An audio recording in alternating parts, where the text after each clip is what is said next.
Ahora sí presento al economista que tengo sentado al lado mío. Se llama Andrés Pérez, economista jefe para América Latina en Itaú. Y queremos hablar contigo, Andrés, sobre cosas en Estados Unidos, en el mundo y en Chile. ¿Cómo estás? Bien, buen día. Muchas gracias por la invitación.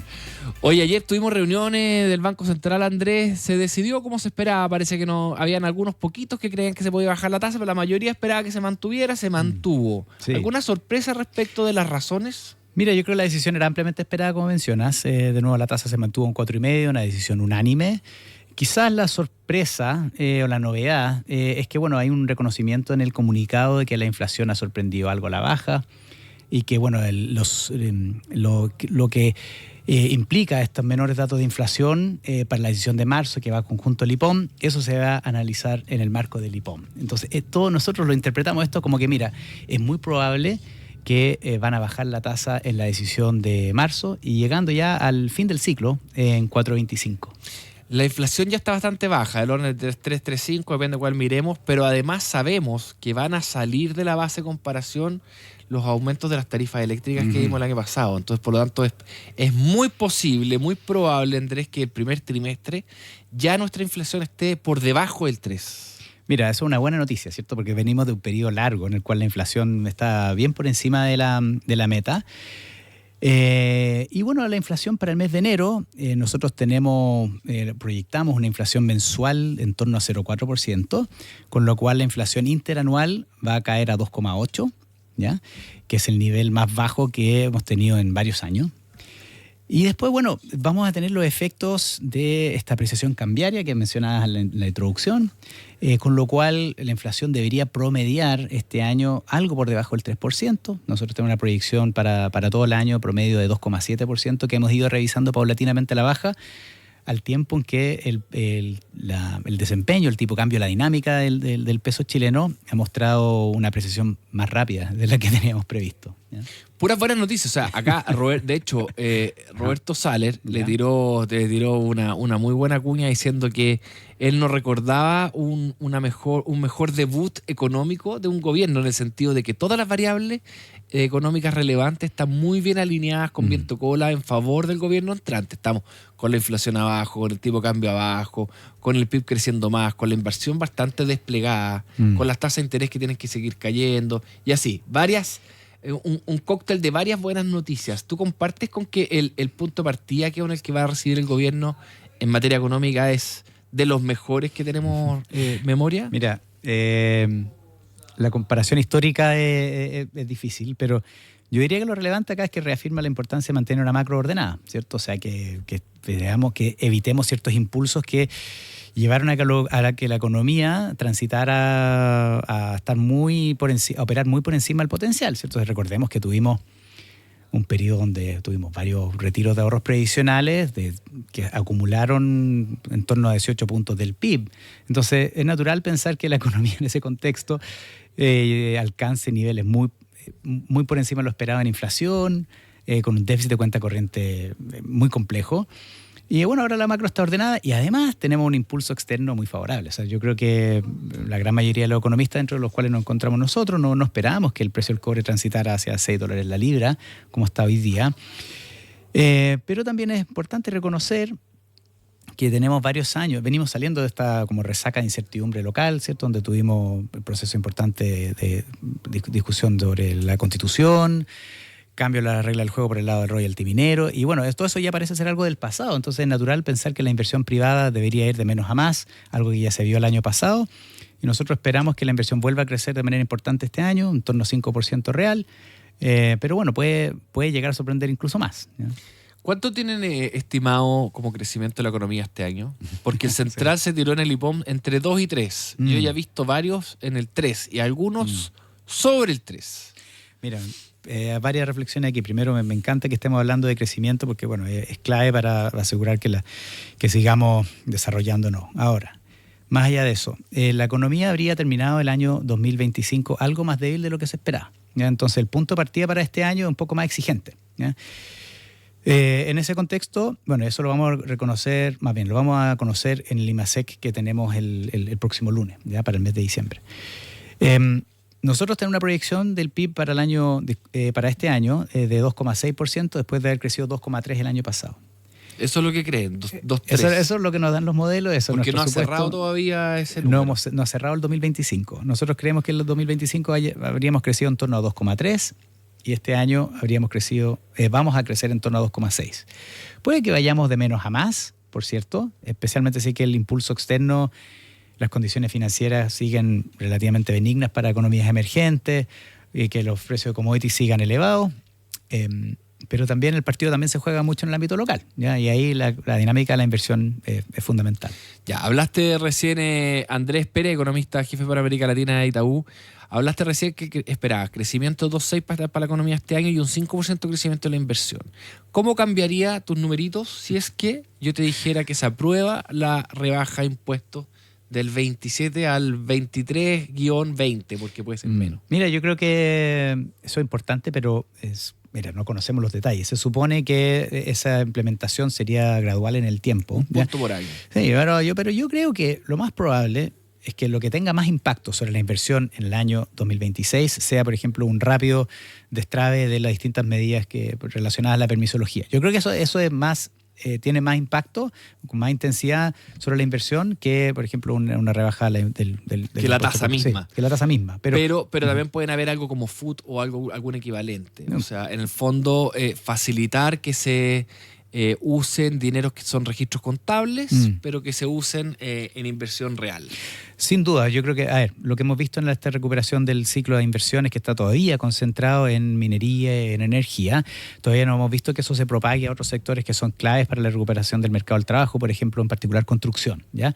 Yo creo que ahí eso es algo donde, por ejemplo, medidas como las que mencionas que reduzcan el costo del capital y den más certeza, deberían ayudar a que se recuperen y la inversión sorprenda nuevamente al alza, ¿ya? Porque de nuevo venimos varios trimestres donde sigue, mira, le tenemos que revisar un poquito más al alza, y bueno, para que eso continúe tenemos que ver que la inversión se propague a más allá, a sectores que son distintos, además a los de minería y energía. Sí, claro.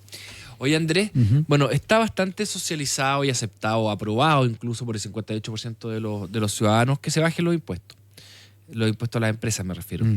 Pero no se habló mucho en la campaña y va a tener que hablarse durante marzo, si es que se quiere presentar en abril la propuesta, de cómo y cuánto se va a compensar esto. ¿Requiere compensación una rebaja de impuestos de esta magnitud? Mira, yo creo que como contexto, llevamos varios años en los cuales los déficits fiscales en Chile han sido por encima de lo esperado. Y mi evaluación es que esto ocurre porque hemos sobreestimado la senda de ingresos de lo que eventualmente son en la realidad, mientras que los gastos han seguido creciendo a tasas no menores. Entonces, ese espacio que se tiene que completar a través de más deuda. Y eso ha llevado a que la deuda pública trepa ahora en torno a 42, 43 puntos del PIB.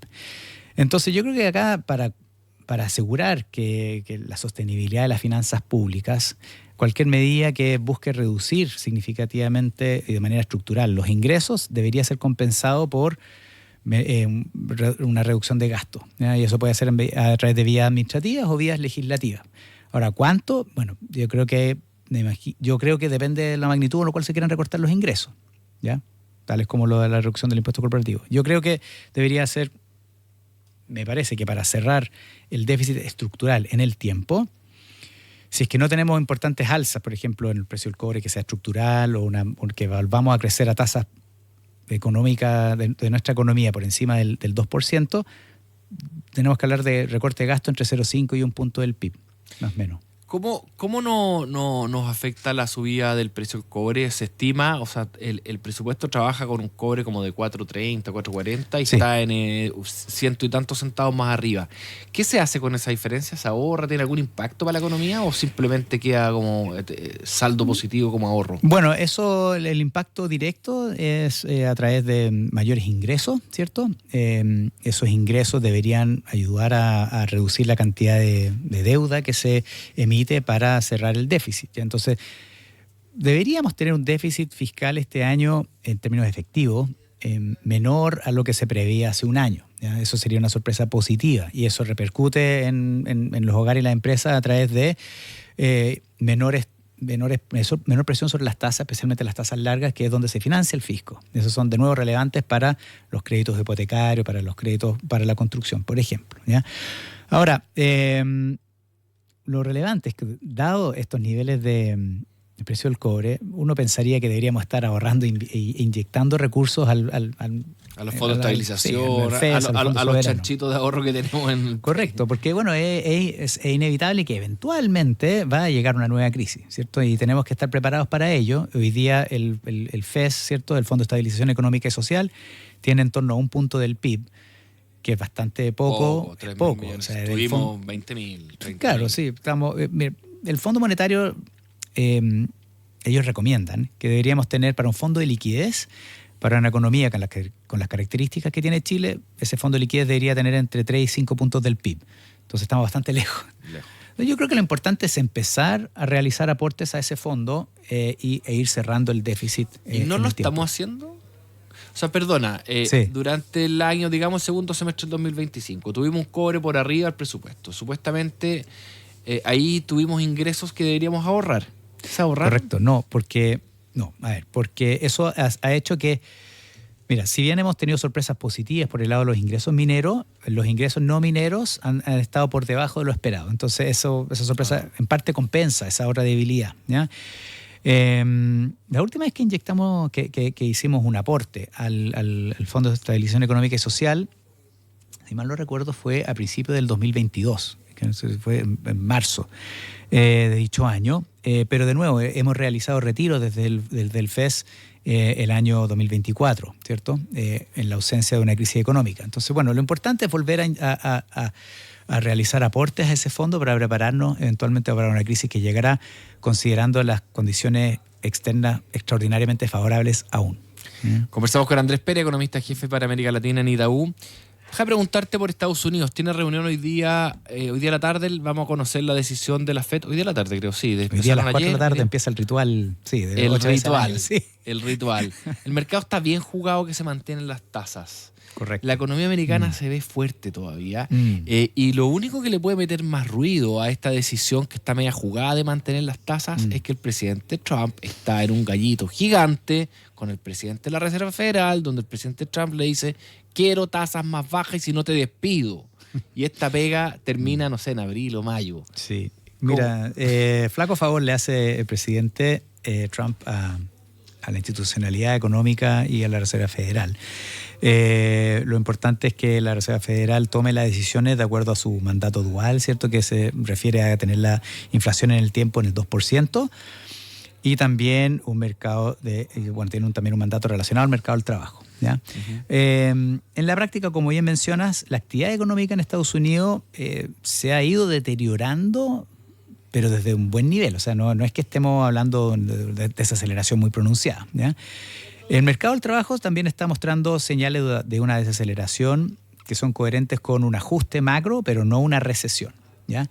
En ese contexto todavía no vemos los efectos de los aranceles sobre inflación. Eso puede deberse a varios factores, pero recordemos que el año pasado muchas empresas a lo largo del mundo empezaron a acumular inventarios con los precios antiguos. Entonces es muy probable que los efectos inflacionarios de los aranceles en Estados Unidos todavía no se hayan observado, ¿ya? Que no sé, pero esta es una explicación que yo he escuchado varias veces. O sea, el fondo subieron los precios por aranceles y esos mayores precios no han sido traspasados a consumidores todavía, por lo tanto no se ha visto en inflación.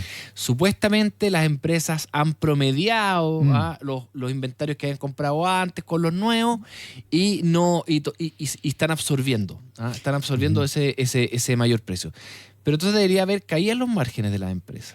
Bueno, eso es algo que todavía tampoco se ve. No ha pasado tampoco. Entonces, como que ¿dónde está el...? Mira, yo creo que nosotros economistas tratamos de ir rápidamente a largo plazo, ¿cierto? O sea, como que los efectos rápidos. Pero claro, hay ajustes que se pueden dar en el tiempo. Recordar que muchas de las importaciones que realizaron sobre quizás la acumulación de inventario se hizo con precio antiguo antes de los aranceles. Entonces puede ser que todavía no hayan traspasado todos los precios a público.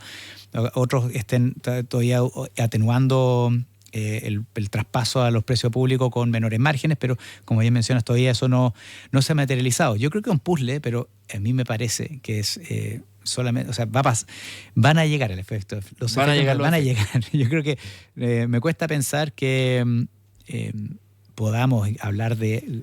Mira, si fueran aranceles de 2-3%, bueno, ahí yo creo que no es para preocuparse, pero aranceles grandes, como los que se han mencionado, los que se han implementado, me cuesta pensar que eso no vaya a tener efectos sobre los precios, ¿ya? Ahora, también es cierto que ha habido un cierto rebalanceo de comercio. Entonces, también hay muchas exenciones, por ejemplo, dentro del Tratado de Estados Unidos que tiene con Canadá y México. Entonces hay muchos bienes ahí que no pagan todos los aranceles.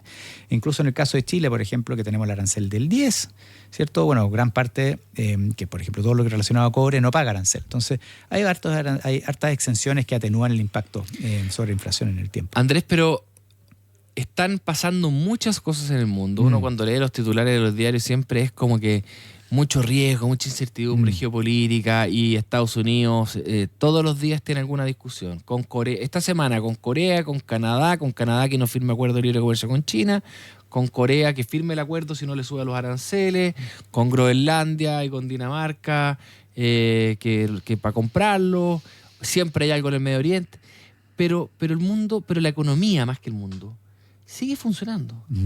No se paraliza. Es que ha sido algo que para mí bien sorprendente. O sea, se mueven algunos precios, sube el oro, activos de refugio un poco más, un poco menos, pero lo esencial, la economía sigue funcionando con cierta normalidad a pesar de todo esto. Sí, llama mucho la atención los niveles de incertidumbre y los titulares que uno observa relacionado a una economía global que ha mantenido un buen dinamismo, ¿cierto? O sea, dicho de otra manera, ha sido resiliente a los distintos choques, ¿ya? Yo recuerdo el 2 de abril cuando se anunciaron los famosos aranceles en el día de la supuesta liberación en Estados Unidos, con aranceles importantes, incluyendo a Chile. Yo pensaba que el mundo iba a desacelerarse relativamente rápido, que los precios de los commodities iban a desplomarse, porque yo veía que era un choque muy negativo en incertidumbre que iba a afectar las decisiones de inversión, de consumo, de las empresas, de los hogares, entre otras cosas. Internacional, todo. Sí. Pero mira, la verdad, eso no se ha ido materializando. En parte hay una hipótesis, esto que Trump al final del día, el presidente Trump, disculpen, va a terminar echándose para atrás en sus distintas medidas. El taco. El famoso taco. Trump always chickens out. Sí, tal cual. Pero mira, yo creo que hoy día no es que esto no tenga un efecto real, ¿cierto? O sea, yo creo que si bien la actividad económica ha tenido buen ritmo en el mundo, los efectos financieros sí se observan. O sea, yo creo que parte de la debilidad del dólar obedece a mayores premios por plazo que hay para dicho activo. Y también, bueno, es natural diversificarse hacia otros activos si es que uno cree que va a persistir la presión sobre las finanzas públicas en Estados Unidos, si es que tenedores importantes de la deuda de Estados Unidos, derivados de las mismas, por ejemplo, ya sea riesgo de sanciones o riesgo, por ejemplo, de tensiones geopolíticas o problemas fiscales también, tenga que vender activos de Estados Unidos. Y eso, de nuevo, reafirma la presión sobre los activos estadounidenses, en particular el dólar. Entonces, hay efectos, pero quizás no se han visto los efectos reales de esta... Más financieros que económicos, sí, quizás. Sí. Oye, Andrea, última pregunta antes de terminar. Esta ola de frío que estamos viendo en Estados Unidos... ayer veía imágenes de Chicago con menos 46. Sí, impresionante. Menos 46, con Florida nevando. Bueno, ni hablar de Nueva York, vía Atlanta. ¿Va a tener alguna consecuencia, algún efecto relevante en la economía más allá de la anécdota? Mira, estos choques suelen tener efectos transitorios sobre, por ejemplo, las cadenas de suministro, logística. Pero me cuesta pensar que vaya a tener un efecto duradero y significativo para la lectura de la macro. Ahora, más allá de este choque en particular, yo creo que lo relevante es como el big picture, ¿cierto? O sea, yo creo que estos fenómenos climáticos por ejemplo, episodios de mucho frío en Estados Unidos, tormentas, o por ejemplo, no sé, los incendios que estamos viendo en Chile, yo creo que van a ser fenómenos más recurrentes, ¿ya? Entonces yo creo que ahí tenemos que prepararnos para ello, y yo creo que van de la mano de esto, el calentamiento global, entre otras cosas. Yo creo que sí tienen efectos macro en el tiempo, ¿ya? Por ejemplo, vamos a ver cómo reaccionan los costos de los seguros de incendio, entre otras cosas, pero yo creo que estos fenómenos van a dejar de ser tan extraordinarios y van a ser más recurrentes, ¿ya? Excelente. Andrés Pérez, economista jefe para América Latina en Itaú, muchas gracias. Muchas gracias, por conversar conmigo. Muchas gracias. Bien, cuando son las 9 de la mañana con 33 minutos y después de una muy entretenida conversa, les cuento que por segundo año consecutivo Claro es líder en portabilidad. Un liderazgo que refleja la confianza de sus clientes y el compromiso de Claro por brindar una red renovada y con 5G